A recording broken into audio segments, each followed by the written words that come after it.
করে বান্ধবীরা আমি প্ল্যান করলাম আমরা মৌসুমী আইল্যান্ড যাব। তো প্রথমেই টোটো ধরে চলে গেলাম ঘাটে। তো ঘাট পেরোলেই ওইদিকেই দেখতে পাচ্ছ মৌসুমী আইল্যান্ড, জাস্ট ভিউটা অসম। এদিকে নৌকোতে ওঠার সময় তো আমার বিশাল ভয় লাগছিল। আমি তো গপুকে নিয়ে বসলাম যখন, তখন মনে হচ্ছিল আমি পড়েই যাবো। আর আমি বলছিলাম ভাই দেখ আমি না পড়ে যাই। তো তারপরে আমি আর আমার বান্ধবী মিলে একটু ক্যালি মারছিলাম, এমনি তো প্রচুর গান গাইছিলাম। আর দেখো এদিকে আমি ক্লিপটা খুলে নিয়ে এবার একটু ক্যালি মারতে হবে, তো তার জন্য ক্লিপটা খুলে নিয়েছি। আর এইদিকে দেখো আমাদের গপুর সাথে একটা ছোট ভিডিও নিয়ে নিয়েছি। তো যাই হোক ওখানে গিয়ে টোটোতে উঠলাম, আমাদেরকে একটা রিসর্টে নিয়ে গেছিলো। তো এখানেই আমরা ছিলাম, গপুকে নিয়ে চলে গেলাম রিসর্টে। তো তারপরে ওখান থেকে এই যে রিসর্টের ভিউটা খুব সুন্দর লাগছিল আইল্যান্ডটা।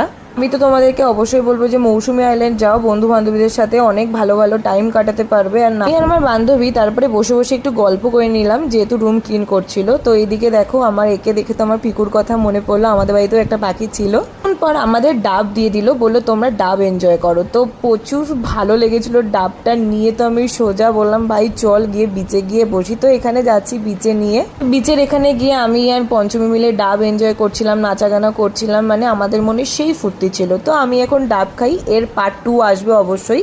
এরকম ভিডিও দেখার জন্য লাইক কমেন্ট শেয়ার সাবস্ক্রাইব করে দিও। বাই।